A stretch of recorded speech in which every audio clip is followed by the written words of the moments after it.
Darcy, you seem to be a bit in shock when you were floating up on stage. I mean, a couple of minutes after, what's the feeling now? Obviously, very, very proud. There's just a sense of pride, obviously, winning the award. And like I said in my speech, it's come as a real shock. And it probably hasn't really sunk in yet. But like I said, just a great sense of pride and winning the award. And for the club to have such a good year as well is a real bonus. And just I don't really know what to say really. All-Australian this year. I mean, when Kenny kind of floated your name as an All-Australian last year, I think most people were a bit, surprised. Were you surprised yourself that, Kenny thought that highly of you, the way that you were tracking?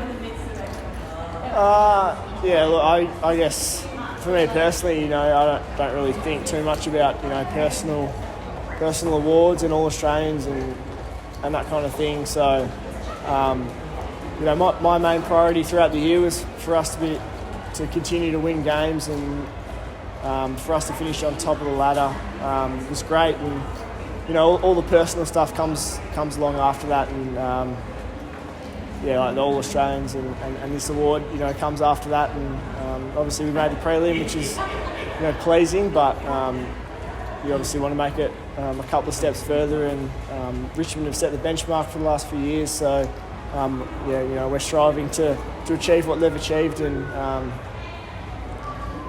moving forward and into next year, we'll be looking to go one or two better. I think a couple of teammates have said you nearly remember almost pretty much every game. I mean, where does 2020 for you personally sit in terms? I mean, is the career best? I mean, most people would suggest that.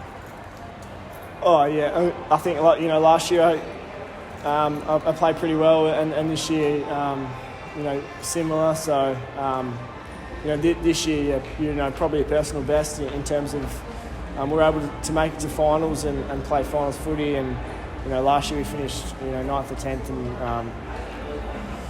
and didn't get to experience that. So obviously this year being able to play finals was great. And on a personal level, obviously pleased to be able to win this award. And just an overwhelming sense of pride and really honoured to win it. And like I said in my speech, the names that have won it before me, it's a really nice honour roll to be included in. Obviously, the pain of losing the preliminary final will hurt. Still hurts. I mean, what do you think Port Adelaide needs to do, to take that next step next year? What do you see as the areas?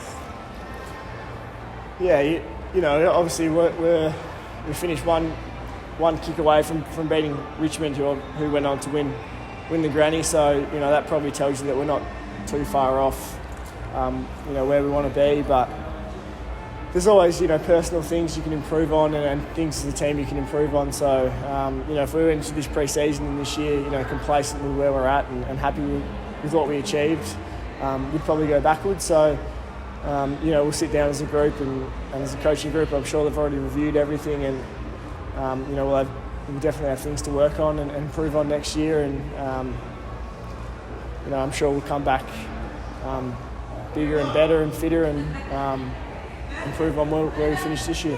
Any idea where you might want to improve on personally, or have you thought about that yet? To be honest, mate, I haven't thought about it too much. A couple of weeks since we finished.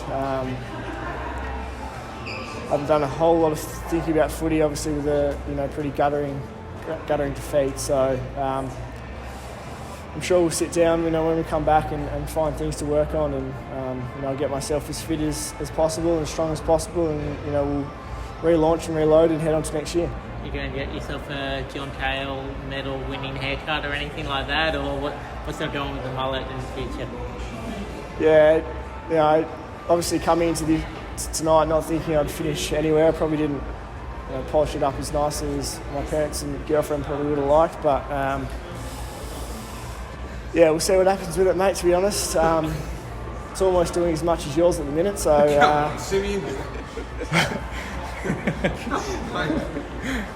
maybe the blonde bleach through it's the next thing, so I might Couple of Might get your phone number on the way out and hit you up and see how we get that sorted.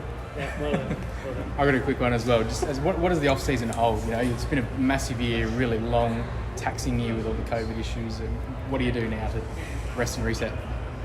Yeah, we've had a couple of weeks already, so just relax and take it easy. With the COVID restrictions, haven't been able to do a whole lot, so it's been nice to head out to restaurants and go to the pub and have a couple of beers, and that's been nice. But